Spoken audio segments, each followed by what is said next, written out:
Good morning. Welcome to our Bible study this morning.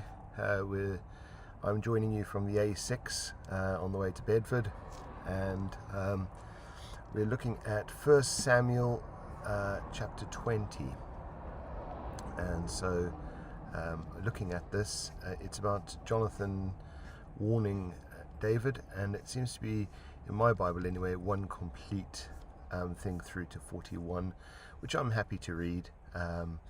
And would you like to pray, Steve? Yeah, I'd be happier if you read through to 42. But Okay, I don't know that's if you're fine. missing. I didn't see that. I've got my long range glasses on, I think. So there we go. Yeah, I have. Yes. Right. Yeah, Okay. I shall pray. Dear Heavenly Father, thank you for today. Thank you for Nigel, for his diligence. Just pray you bless him en route, and you bless him in his Bible studies, and myself and all those that would hear it. And let us hear the sound of your Spirit. Feel your presence in Jesus' name. Amen. Amen. Thanks, Steve. Right. 1 Samuel chapter 20. Then David fled from Naioth in Ramah and came before Jonathan. What have I done? What's my guilt? What is my sin before your father that he seeks my life? And he said to him, Far from it. You shall not die. Behold, my father does nothing great or small without disclosing it to me. Why should my father hide this from me? It is not so. But David vowed again, saying, Your father knows well that I have found favor in your eyes. And he thinks, Do not let Jonathan know, lest he be grieved. But truly, as the Lord lives, as your soul lives, there is but a step between me and death. Then Jonathan said to David, Whatever you say, I will do for you. David said to Jonathan, Behold, tomorrow is the new moon, and I should not fail to sit at table with the king. But let me go, that I may hide myself in the field till the third day at evening.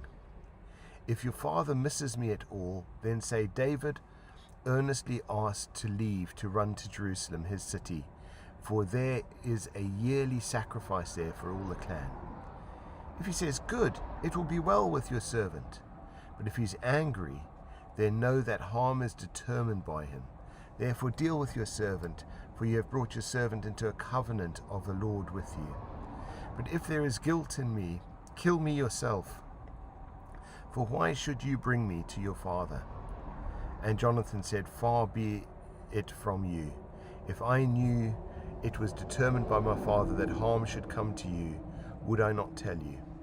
Then David said to Jonathan, Who will tell me if your father answers you roughly? And Jonathan said to David, Come, let us go into the field. So they both went into the field. And Jonathan said to David, The Lord, the God of Israel, be witness. When I have sounded out my father about this time tomorrow, or the third day, behold, if he is well disposed towards David, shall I not then send and disclose it to you? But should it please my father to do you harm, the Lord will do so to Jonathan and more also, if I do not disclose it to you and send you away, that you may go in safety. May the Lord be with you, as he has been with my father. If I am still alive, show me the steadfast love of the Lord, that I will not die, and do not cut off your steadfast love from my house forever, when the Lord cuts off every one of the enemies of David from the face of the earth. Then Jonathan made a covenant with the house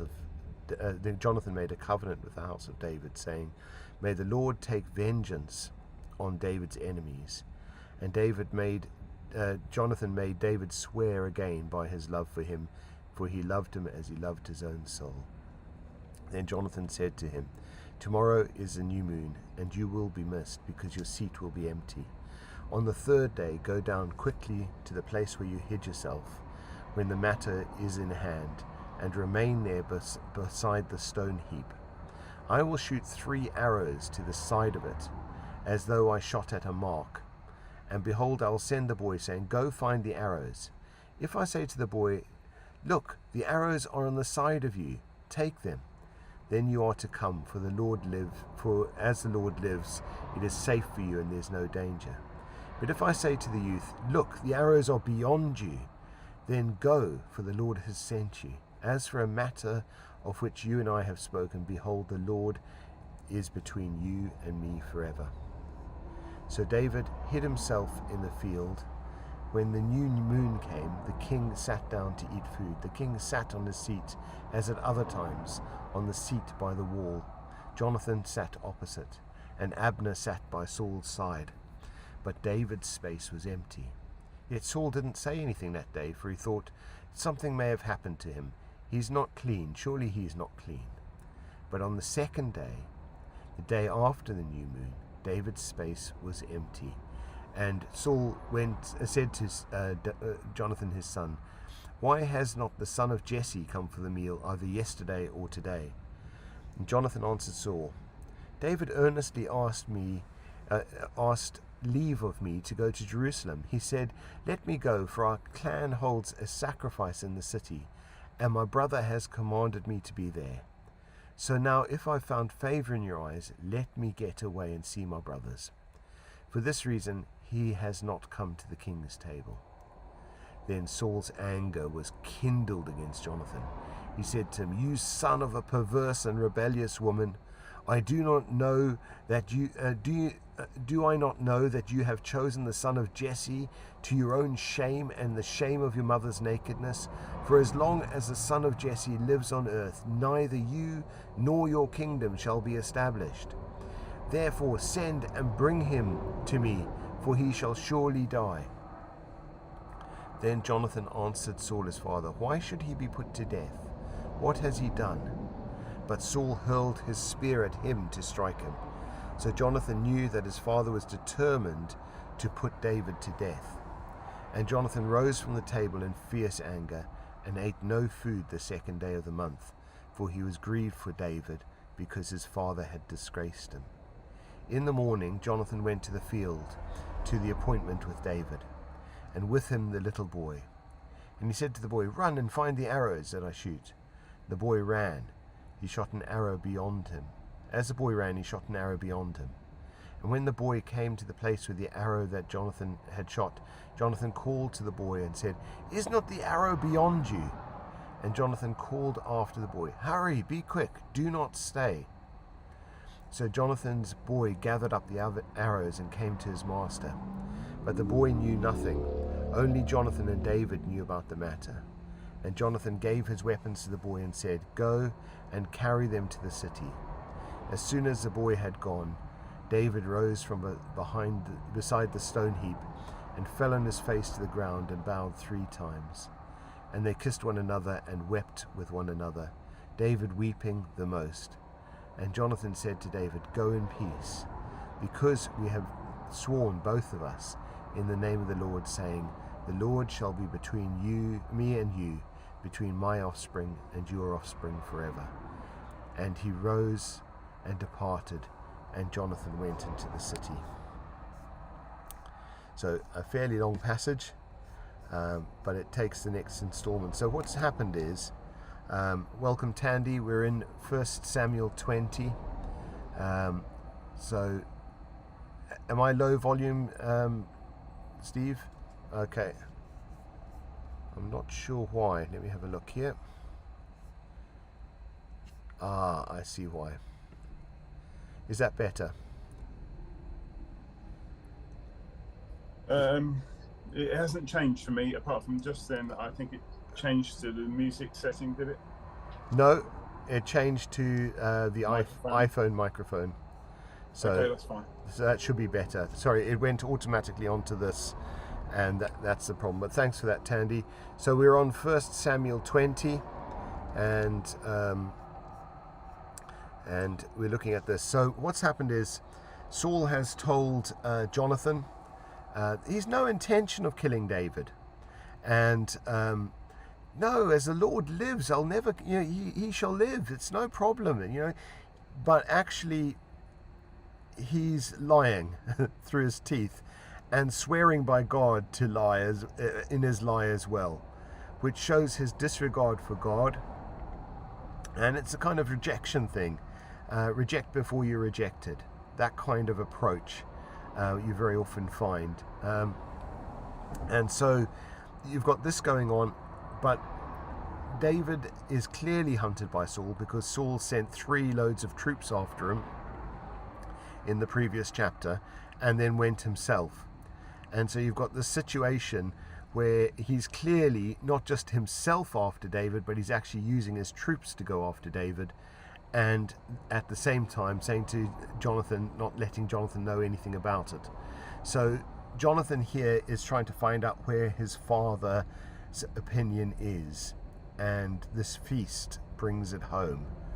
And the fact that Saul even has an attempt on his own son's life for the holding on to the kingdom. If you think about it, the stupidity of it is this. This is his son and heir. He is throwing a spear at, whose kingdom he's trying to defend. It's absolutely ridiculous, but it shows what power and corruption and building on the wrong base certainly brings. And so you can see a lot of this coming out. I think that's enough of an introduction into this. I'll open it up for any comments, anything you want to bring on this, anything that stands out. Good morning, Tandy. Go for it. Well, good morning. Yeah, I think when I'm reading this chapter, as with the previous one, which I missed yesterday, I think what you see there is a real effect or impact of bitterness and what it can do, searing the heart to that level where Saul is totally just disregarding anything of God. And also, I think, you just mentioned about how he's using his troops to go after David. What was really coming to mind there is how he's using everything that's within his power. He's using everything within his position to pursue David. And I think there's always this danger of what we do when we have where there's aspects of offense or hurt or bitterness, even to that extreme. Sometimes it's not that extreme to the level of bitterness, but how that is handled using the power or our control. It's like what I always say to some brothers, that, okay, so if I have the microphone and I have to preach and something has gone wrong between me and a brother, the pulpit is not the place to use to sort that out with the brother. What does the Bible encourages us? Go, leave your offering at the altar. Go to the brother. That's how to sort out issues between people, not to use what control or power, like we're seeing Saul here, using his armies, using his position to actually go and pursue David. So sometimes, yes, people do pursue for whether something has actually happened, they've done something wrong, or sometimes they actually haven't. But this is the danger of power when it's used in that. And I think we have very clear guidance from the Word of God. But this is a very common feature where we find, and sometimes also I find that whatever we have experienced becomes that kind of message. It becomes the thing that we pursue the most. So, for example, somebody who's gone through, when you look at people who are activists in probably, let's just take maybe abuse, violence and abuse and rape and things like that. Normally, somebody who's gone through that is very activist in that sense. Somebody who's probably lost a loved one through knife crime might become an advocate for such things. So with Saul, unfortunately, it seems to be, to me, when I look at patterns around in the world, you find that this is how things work. So if particularly maybe you have a leader who has gone through something and has carried through, and something is cascading through generations like that, the danger is that whatever the experiences have been, they can be used for good or bad. Or somebody keeps pursuing, like we find in the case of Saul, he doesn't stop pursuing David. He's so bent on that thing that it's so searing his heart to the point that he's just lost it. And so I think these are the maybe two key lessons that I pick up from this, that I see quite as a common feature in our world today, in the body of Christ today. I think those are the two things that I see from that Saul situation. Very easily done, and I think we have to be intentional. When something happens between someone, sometimes what you see a post like that, and you've got to be very intentional to say, okay, I will not post this to speak as a message to somebody that this has happened to. Why not go down and sit down with your brother or sister rather than speak to them in a post? What is that for? So I think these are some of the things that I've been discussing this in another forum. Nothing to do with this, but it really just hit home when when you're expressing how he's just doing this with that power. And I think, Saul demonstrates quite a lot of evil around us and things that we can learn from. Thank you. Thanks, Tandy. And I think that's right. Very often those things happen. I think sometimes people try and use things as aerial bombardment rather than direct discussion, and direct discussion is sometimes is difficult to grasp some nettles and things like that. But I think in this there's even more happening as well, because the base from which Saul's building, and this is something I just really find interesting. Here's David in this passage that we're looking at saying, if I've done wrong, Jonathan, kill me yourself. If there's anything I'm out of order on, kill me. I don't mind. And you've got this kind of attitude in David compared with the attitude in Saul. In Saul's attitude, he's been told at least twice or three times by Solomon, Samuel got it right first time, just too many S's. But in what he's been told is, your kingdom's going to be taken from you and given to another. Why doesn't Saul do the same thing? Why doesn't Saul just say, okay, if my kingdom's going, take it, Lord, it's yours. I'm only a prince, right? That's what I was given. I'm only a prince. That's of your kingdom. It's your kingdom. I was told that in the beginning, and actually of that, this is where I've slot in. You want to take it? It's yours. Have it. He doesn't do that. He fights God for all he's worth. He resists him at every single turn. His relationship with God is poor, but it gets a lot worse. Here he's even lying and using God's name. Here he's doing all kinds of things to grasp that power at all costs. And you see this in political systems. You see this in all kinds of setups, where the person's holding on to what they've got. They know they're losing it, but they're holding on and fighting for all they're worth for something that they know they're going to lose. And actually, that's a really interesting dynamic when you know that God's behind it. Saul's not doing his job as king or prince under a king. He is owning this himself. He's trying to possess it. It has wrapped its arms around him. It's a bit like wealth. Wealth can either be a tool in your hand, or it can be the thing that possesses every thought you've got all day, whether you're rich or poor. And actually there's some of these things. Saul is possessed with this power that he's got to hold on to, in the same way that Pharaoh was hardened of heart and held on to things he was losing the spiritual battle in, but he still clung on for dear life, and his whole nation was ruined as a result of that. And actually you've got the same thing happening with Saul, and it's a bit of a mystery. Surely in our lives in God there needs to be a walking out with him, in step with him, in his will. It's not him supplying our will, but it's us in his will, is how we see New Testament Christianity working out. I think too often we get this kind of like, well, God, do my will here and do my will there and do my will here, instead of, Lord, what is your will for this situation? Help me do it. Is a very different approach. And I think this is what we're seeing. And it's when we begin to take possession of things that God's put into our hands as his entrustment. And I think there's that can be for churches, as you're saying there, Tandy, as well, where something that's been entrusted by God is something that's a power base to be used for things, and actually it's meant to be an entrustment, and it's meant to be they're his sheep, they're his pasture, it's his work, and that's very different. And so when you're under a shepherd, you listen to that shepherd and you're saying, right, Master Shepherd, I want to do this with the sheep. Is that okay with you? You're working this through. Oh, you're saying don't go straight to that. Wait a while. Actually deal with it in a different way. Then that's what you do. And you work it through step by step by step.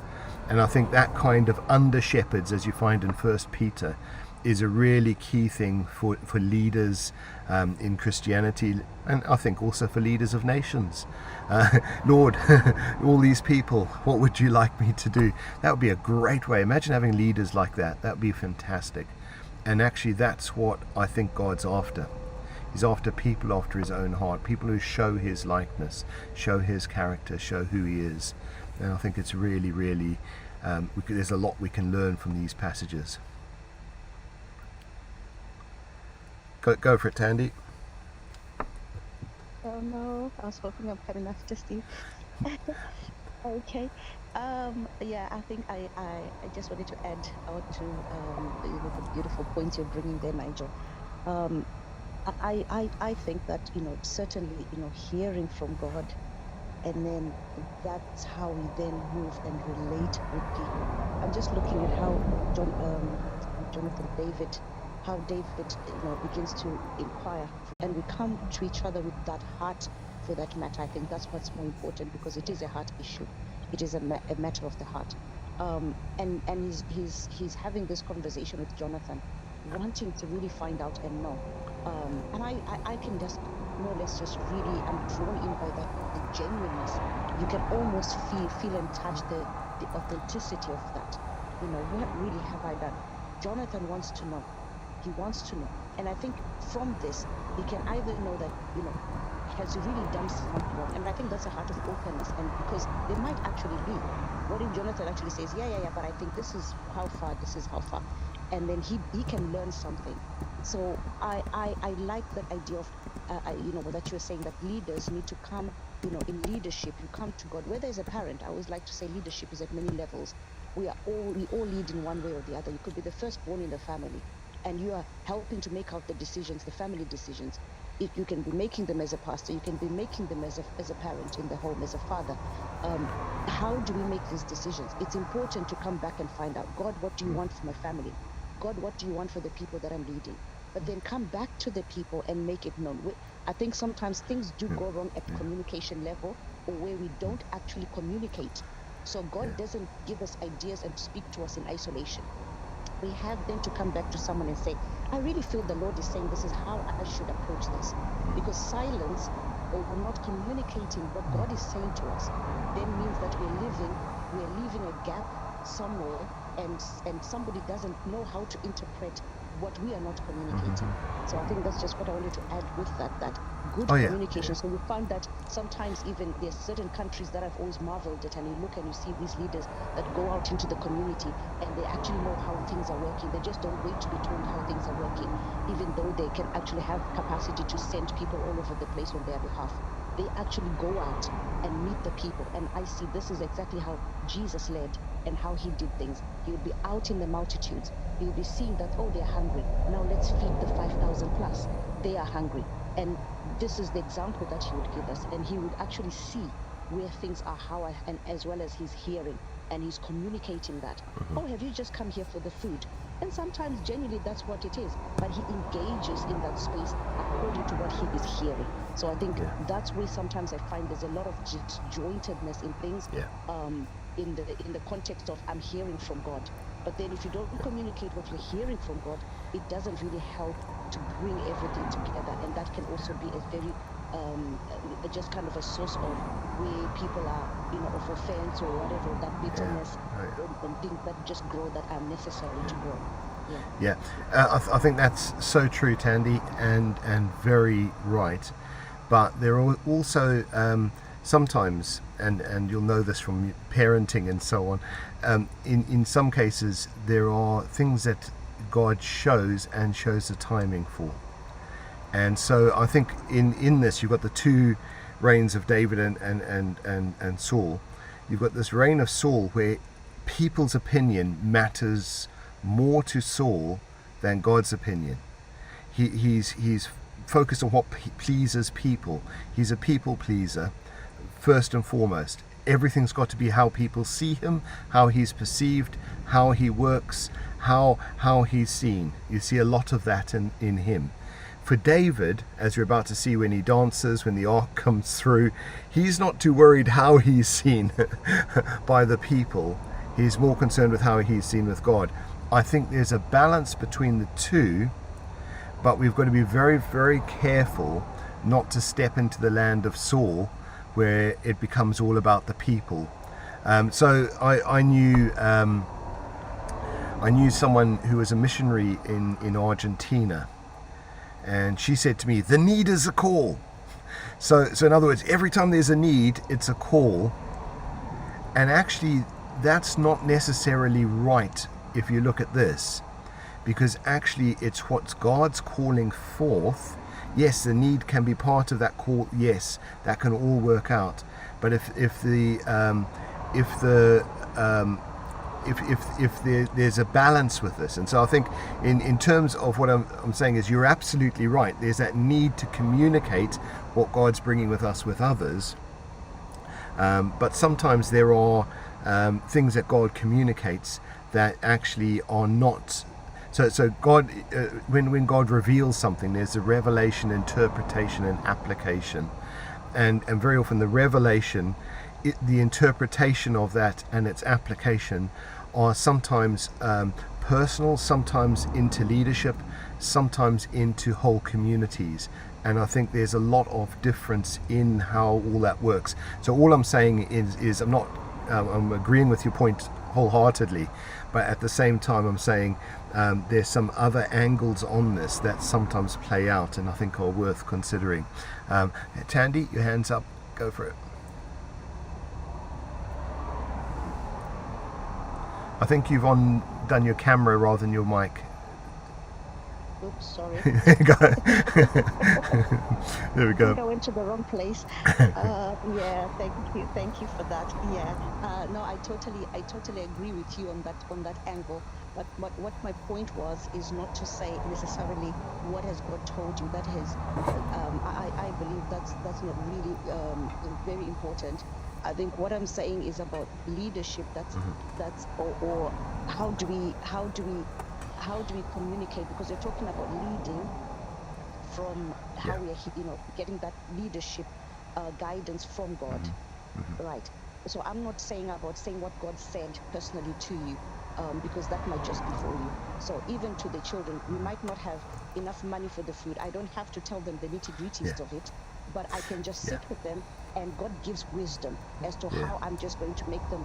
I'm not ignoring you, right? I could say I'm not ignoring that you want a new pair of shoes, and then I bring in the wisdom, however, whatever I want to bring. I don't necessarily have to tell them what God told me. So yes, so what I'm just saying is not communicating entirely is not really leading, because when people look for a leader, they're looking for a leader. So leading means lead. So in one way or the other, there's that responsibility of communication. That's what I'm dwelling on. So you find that I don't think that really when David is asking that question, he really cares about what somebody thinks or feel. We're not called to be people pleasers or to mind, but at the same time we also have a responsibility, particularly when it comes to that aspect of offense and bitterness, because really, this is a real bitterness issue. And so with David, you see that real heart of wanting to find out. That's not arrogance. That just says, well, I'm right. I haven't done anything. That's what I see from David. He's not just complacently arrogant to say, well, I do nothing wrong. I'm always right. Because we never actually know. Sometimes, even though, yes, we're waiting to hear from God, but we can also slip. We can also just miss a thing or two. And a heart that is constantly seeking out and searching the good of others or the good of those we lead also means that we try to help them to also understand, and we carry each other along. I always like this, alongside. We carry each other along, alongside each other. We're walking alongside people. We help them to understand even where there are challenges. We help them to understand and engage with that, and as in God's wisdom, as best as we can, so that they're not left thinking that they're left alone or without the leadership or without headship. Sometimes, I've been in other nations where you think, is anybody leading at all, or things are just getting tough? Do we have anybody at all in government? Do we have anybody at all in this position? Or where are the parents? The children are suffering alone. I think during COVID, we had a lot of children even say, we just felt so left out, we felt so alone, because adults are busy doing their own thing and nobody's really thinking, what are we doing? What is going on with us? And so, which is a fair enough statement. But then, as an adult or as a parent, personally, I'd sit down and then think, okay, what can we do better? Where have we left you out while we're locked in? Because it's not an easy time. But we can easily just think about ourselves and think about, oh, I need to guard this, or God is saying this to me. But what is happening to the people that God has given us to lead needs to be our concern. And that needs to be demonstrated. And I think I see that in David, well demonstrated. Yeah. Thanks, Tandy. Steve's been looking very busy. I'm pondering what thoughts are going through his mind. Yes, my mic is open, but I just need to raise my hand. I too ponder what thoughts are going through my mind, and what thoughts are in my heart, and where they come from. So anybody, who can answer these difficult questions, can should raise their hands, and I'll put mine down. Well, it's anyone that can answer that question, really. So,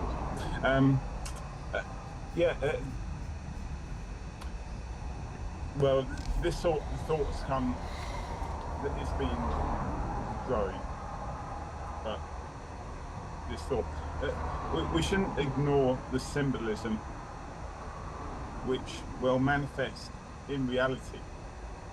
Okay, so if we look, notice the phrase "third day." Happens 8 times in here. Verse 5. Behold, David says to Jonathan, "Behold, tomorrow is the new moon." Or something happens on the new moon, doesn't it?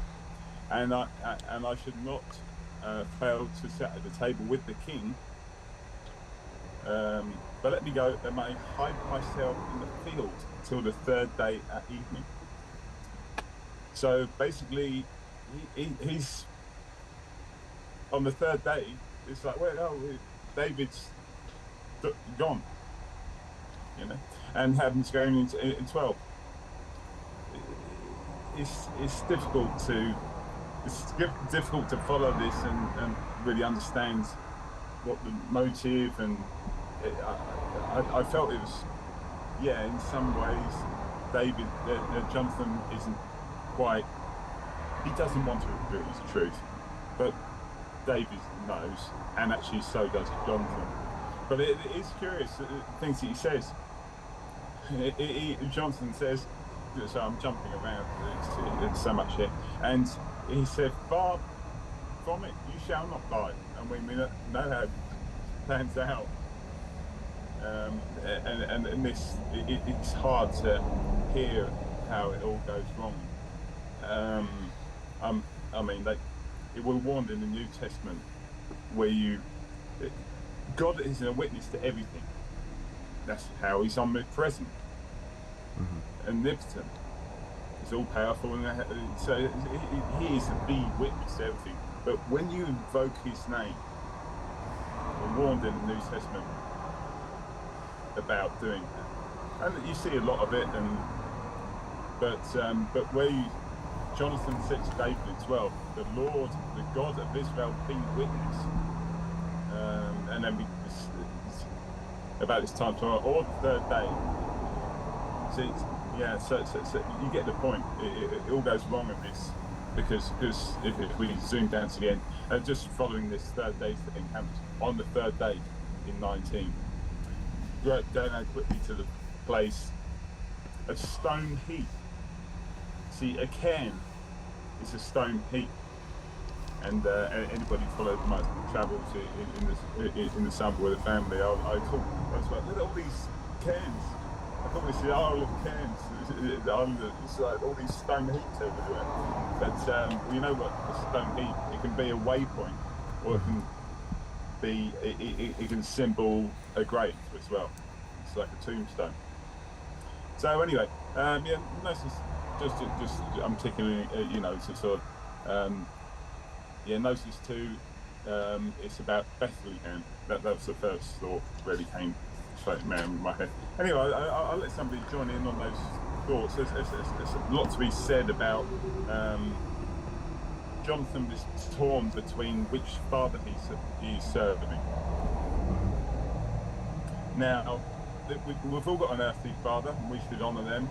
And Jonathan is torn not to disrespect him, but he sees that he's trying to kill his best mate, who's godly. We should also consider, see if we saw this before, what have I done? David asked it now. He said, and he even said, as you mentioned, Nigel, if I've done something wrong, just you do it, you kill me, you bring dust. David is appealing to Jonathan for truth and justice. And he says, well, what have I done? I mean, back with his big brother, in the previous thing, it was, can't I even speak? I mean, it reads better in the NIV. He says, okay, was it not just but a word? It doesn't make any sense in my brain. Can't I even speak? Anyway, a few thoughts there. I've probably got some more, which some people can help me with. Yeah. Thank you very much. Thanks, Steve. Yeah, there's a lot there, and I think the friendship between Jonathan and David is something very strong here as well. And if you look here, the the friendship here, it goes beyond protecting his own kingdom, right? It's truly Jonathan is a guy who really connects with God. We see that in a lot of settings. He's very similar to David in his outlook on life, in his bravery, in his courage in taking on things, but also that connection with God with the bravery. And so they very similar guys in some ways, but from different stock and different and going to different futures in a way, and so in that you've got here Jonathan is willing to support David and David's line the whole way through, and him and his line, David's offering to look after that. And actually that's quite a strong thing. It means that the friendship that they've got kind of goes beyond death. It's a friendship that is willing to continue into ancestry, which is a very powerful promise. But you wonder why the promise is made. The promise is made because Jonathan knows he's probably less likely to be king, and he probably suspects David is the replacement for Saul, because I don't think Samuel's comments about the kingdom being taken from Saul were quietly whispered in a side room. I think they were said in front of many people, and I think from that word is out, his father's kingdom will be taken away. Well, that then means I won't be king. Well, I'll support David. There's a beautiful. He's got his heart on the right things. He's not got his heart on power. He's not got his heart on things like that. And I think in a way we've got a hint of John the Baptist here. He shall increase and I shall decrease. There's almost a little tiny hint of that in this. And what a beautiful attitude from Jonathan. And it really does show us how important it is to build on what's right, and build from that position, and not be swayed either way from that. And I think that's really important. As to the rocks that you mentioned, Steve, I think I have spent many an hour stone picking from fields, and actually, when you're farming or doing something like that, you can't have rocks everywhere. It just gets in the way of everything. So you send teenagers out putting stones onto a stone rake, and they go and dump them on the side of the field. And I've spent hours and hours and hours doing that in one particular field, which just seemed to have a fresh crop of rocks every single year. So there's some of those things which I think it just reminded me. I wonder whether they did rock picking, putting it on the side of fields. I don't know, but anyway, back to you, Steve. Your hands up. Yeah, thanks. This is all. The rock picking has just drawn me back to, and I was thinking about it anyway. See, look at the excuse, but it's not. It's not an excuse, actually. David said all the way back here in fire.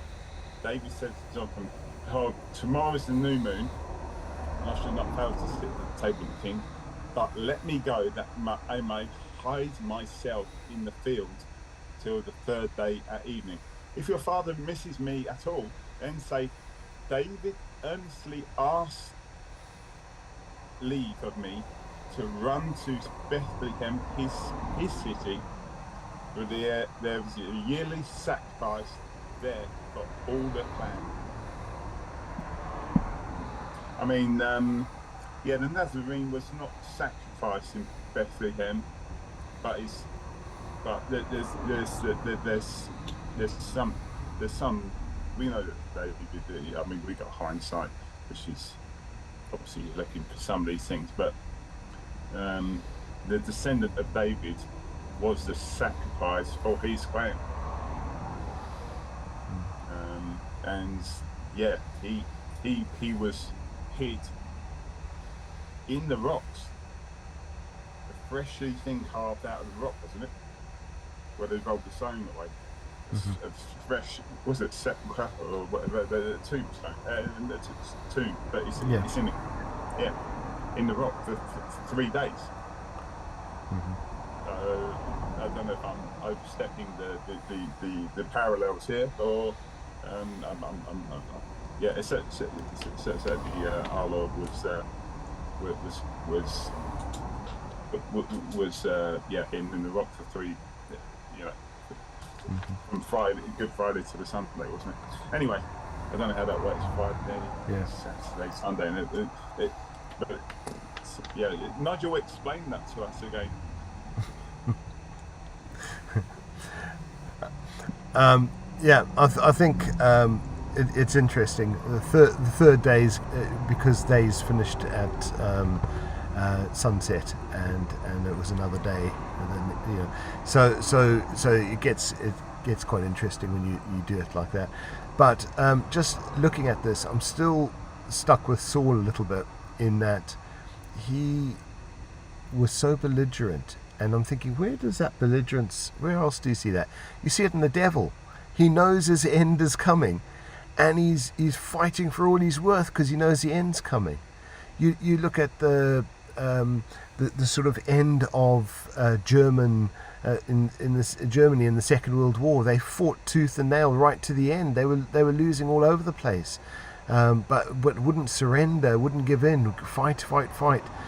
You think, there's something in this, that kind of fighting to the end, that you see it in the Jewish leaders. They see that God's with Jesus. They see that anointing, and they fight against it. They see it in the apostles. They fight against it. It's just a very interesting thing that runs right the way through the history of humankind. It's this dug-in resistance to God. Even when they can see he's mighty, can see he's powerful, can see he's got good things for them, this power thing is a huge thing, and I think it goes all the way back to Adam and Eve.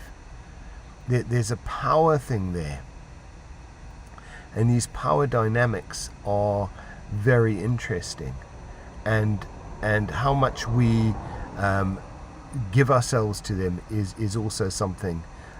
So I think, it's holding God highest and those other things falling in place, and having a heart after God's own heart rather than a heart after power and control and all those kind of things. And so it's just working these things through, keeping a fresh relationship with God, walking in freshness with Him, but also those heart connections with others, very, very important too, but also need to be under God and with God. And I think that's so important as well. I'm going to have to head on here shortly. Because my battery's about to go. But do you want to go very quickly, Steve, and then very quickly, Tandy? I'd love to hear from you guys. Yeah, it's awful to see 30. He realises what's happened. It was kindled against his own son. Yeah. It's such a ugly thing. And it gets even worse. The story is hard to read in some ways. Yeah, thanks, Steve. And Tandy? Yeah, I just think, it's very interesting how, and quite sad as well to see how that relationship between David and Jonathan is really being challenged. And I think problems do actually test relationships a lot. And also, he just says, I know, but how, who will tell me if this is actually what your father is thinking? He's really caught in between the good friend, your best friend and your dad. And it's very difficult. And David, and you can see this going back and forth. He's really betting this out, really trying to seek and tease this out of Jonathan. That, I understand the position that you're also in. It's a very difficult position, but he's also trying to figure out where do you stand, that understanding back and forth. So I think, like you're saying, that relationships need to be under God. But what does that look like? I think sometimes, I like to get down to the practical. What does that really look like? It really does put us through some of those challenging situations and some of those very uncomfortable conversations. And sometimes just that, just learning that we walk along. That's why God says you can't love me that you haven't seen, when you can't love your neighbor that you see. And we look at that greatest commandment is all like a two-in-one, embedded in each other. You love God and you love your neighbor as yourself. So I think the two work alongside each other. And so whatever we do in our hearing of God, we must also bring it back into the space of the human being, and say, where does this leave me in relationship, in how I fellowship with others, and how I communicate with others and relate with others, because I think that's important. The two are not disjointed of each other. Thank you. Yeah, brilliant. Great point, Tandy. I think very, very good. But I'm going to have to dash on here, but I really appreciate meeting with both of you. I love looking at this and looking at the body of Christ and looking at how we relate to one another, and especially our relationship with God. And I think that's really key. But thank you both for giving your time this morning. I'm going to dash on here because I've got like seconds left in this battery. But God bless. See you. Bye.